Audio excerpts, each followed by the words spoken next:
Hey everybody, thanks for having me today. I want to talk to you about a race that we are all in. And maybe before I do that, let me just tell you a little bit about what happened in 1920. See, in 1920, the doctors and the scientists of that time, they made this determination. The determination was that it is humanly impossible for somebody to run a mile in under 4 minutes. So here's what happened. Okay, for 30 years, that claim stood. But there was one man, Roger Bannister, and he believed that it could be done, that he could break the 4-minute mile. And he set out to do this, but he failed. He fell down, he got hurt, he got injured. But you know what he did? He always got back up. Until 1952, on a cold, rainy day in England, he broke the 4-minute mile. Friends, I want you to know the brutal reality is all of us in this industry are in a race. The insurance companies are in this race. The body shops are in this race. And now the OEMs are entering this race in a big way. And the race is to get to the customer first. If you look at your market as a lake, and all the damaged vehicles that are in that lake flow out into what I call Repair River. And that's that river that flows out. But all that happens is that damaged traffic flows down the river, and then it starts to hit what we call influencers. They're like a chain of islands. And what happens is it starts to divide that damaged vehicle traffic up. So maybe the first influencer in this example is insurance companies, right? They're first upstream. They start to divide the traffic and start sending it to different shops.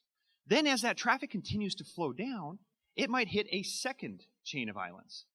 Maybe that's the OEMs, or maybe it's a dealership, or somebody else, family and friends, that has an impact and may divert that traffic again. But then ultimately, it ends up at the body shop. So here's the race. The race is to see how do we get ourselves as far upstream as possible. How do we get our shops, our people, to be the first person to connect with that customer? And that's really the race that we're in. See, one of the things that we started measuring a while ago is we started noticing a trend.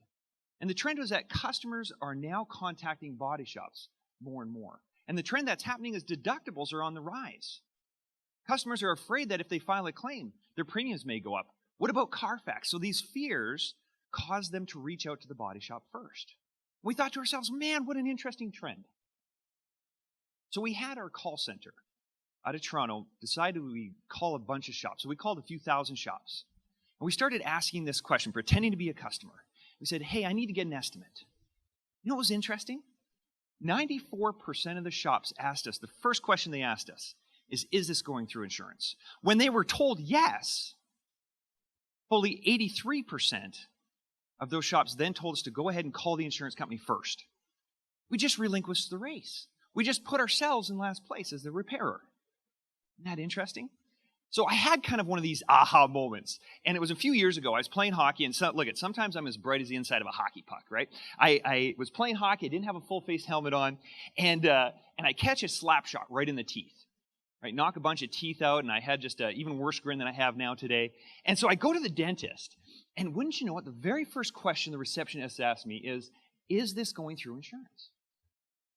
And I said, yes. And then I had my aha moment. See, what happened was she says, great, let me ask you a few questions. I'll go ahead and file this with your insurance company for you. We're going to go ahead and get you repaired right away. Right? And me with a mouthful of missing teeth, I'm like, oh, it sounds great, right? So from there, they brought me in, got me all fixed up. I never talked to my insurance company. It was all done for me. Friends, this is our 4-minute mile. What if we as repairers, wouldn't it be amazing if we as body shops had the ability to do the exact same thing, where we could help that customer really just ask a few questions and file the claim for them? Wouldn't that be amazing? But instantly we start to think of resistance. We start to think of reasons why this won't work, don't we? Well, for example, personal injury claims. What about that? What about third parties, state laws, liability, fraud, acts of God? Oh my goodness, how painful would it be to have to train your staff to handle something? We think of all these reasons why we can't do it. But it's a 4-minute mile. It's not supposed to be easy. Okay? But Roger Bannister didn't do this by himself, guys. He didn't do it by himself. Here's what happened. He had trainers. He had coaches. He even had other runners in the race helping him. That's how he broke the 4-minute mile.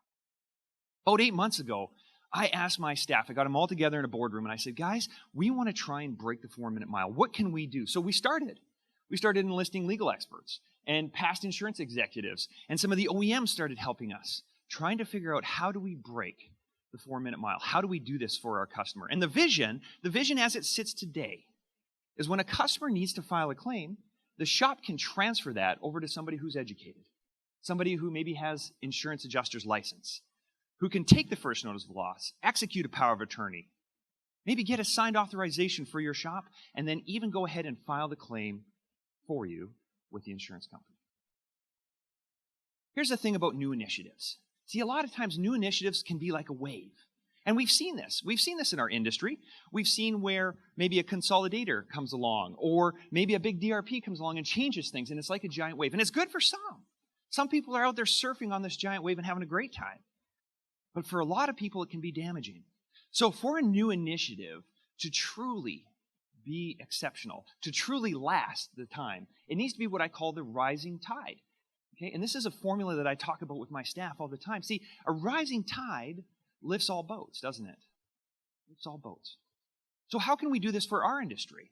How can we lift all boats? Well, let's take a look at the customer. If you take a look at the customer, an initiative like this makes it very convenient for them. It takes the confusion out of it. One call does it all, right? They get a better repair, a higher resale value because the vehicle's been repaired properly. What about the insurance companies? How can this be beneficial to them? Well, a better F&OL. See, what happens at F&OL, a lot of times that customer is being upset. They have to wait on hold for a long time. They're talking to a third party or maybe in a different country, right? And they're not feeling valued. So this makes it really simple and easy. Here's what's interesting. We noticed in our tests with this, when the customer is focused on the vehicle, when they're talking to somebody that's a representative at the body shop, they're focused on the vehicle, not on their personal injuries. So we look to see personal injury claims go down. This allows the insurance companies to close claims faster and have less churn, less turnover, less lap scan. Very powerful, right? How about OEMs? What's good for the OEMs? Well, they can sell more OEM parts. They have brand integrity, which is something that they really like. Maybe it's a better repair and higher customer loyalty. And then finally, what about the body shops?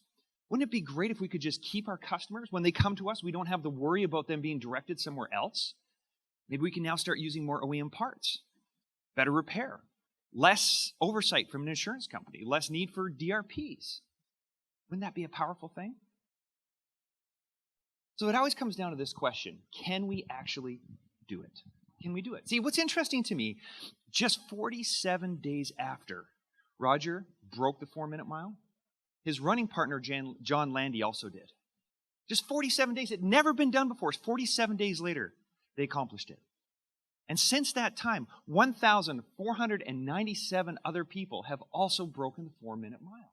We were just hearing this morning that somebody just broke the 2-hour marathon. See, if you believe it can be done, it can be. It can be. So friends, here's my ask of you today. Are you ready to break the 4-minute mile? Are you ready to start helping this initiative? If you are, what we decided to do was set up this website for you. You can go to SEMABodyshop.com.